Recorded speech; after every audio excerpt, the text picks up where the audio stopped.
So the F31 recto continues with the master waiting with a staff and a dagger against someone with a lance who is going to thrust overarm or underarm. And he says you hold it about into the porta di ferro, the whole iron door. So the foot of the staff is on the ground, and it's just a staff, it's not a spear. And it's turned slightly so that there's only one reasonable place for that lance to come. And I have the dagger in this hand.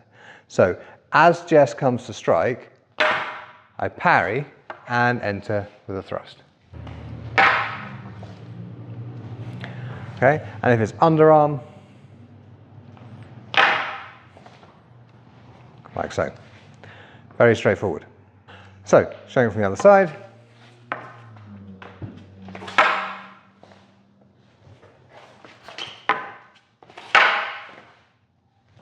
And of course, if I were left-handed,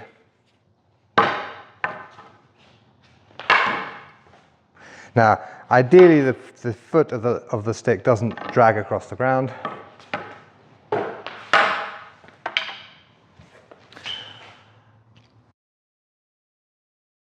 Now, Fiore says that the one with the lance could reverse the lance and thrust with the foot of the lance, and when I parry, turn and strike with the head.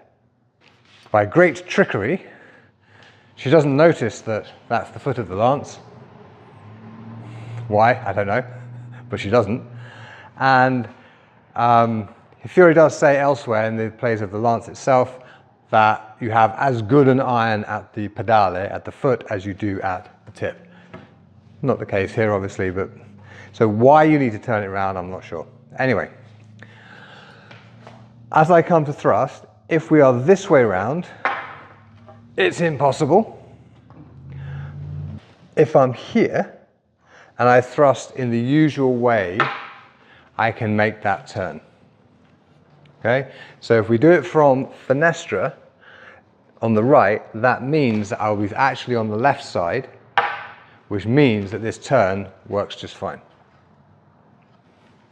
Okay, and if I'm thrusting from below, I don't need to make that cross of the body because it's already coming from the left, and that turn is quite straightforward. And again, if she is left-handed, okay, the thing I have to remember is now I need to be coming from the other side. So if it's from below, I'll be here, and there's the turn.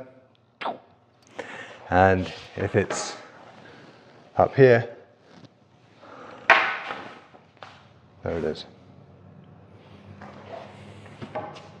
So the critical thing for the lance person to remember is that you have to be chambered on the correct side of your body to anticipate the parry, so you don't end up trying to get one end of the lance through your own body to make that counter.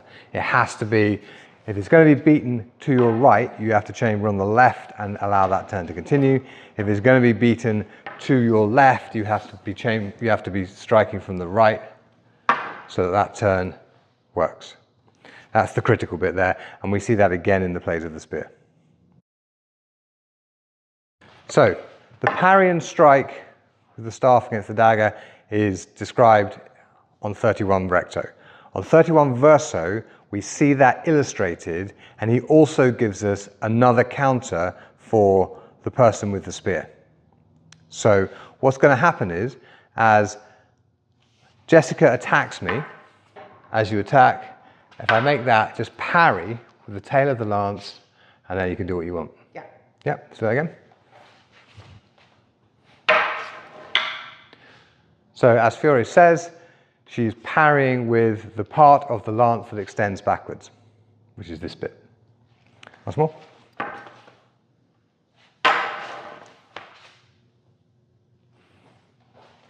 So, same thing from the other side.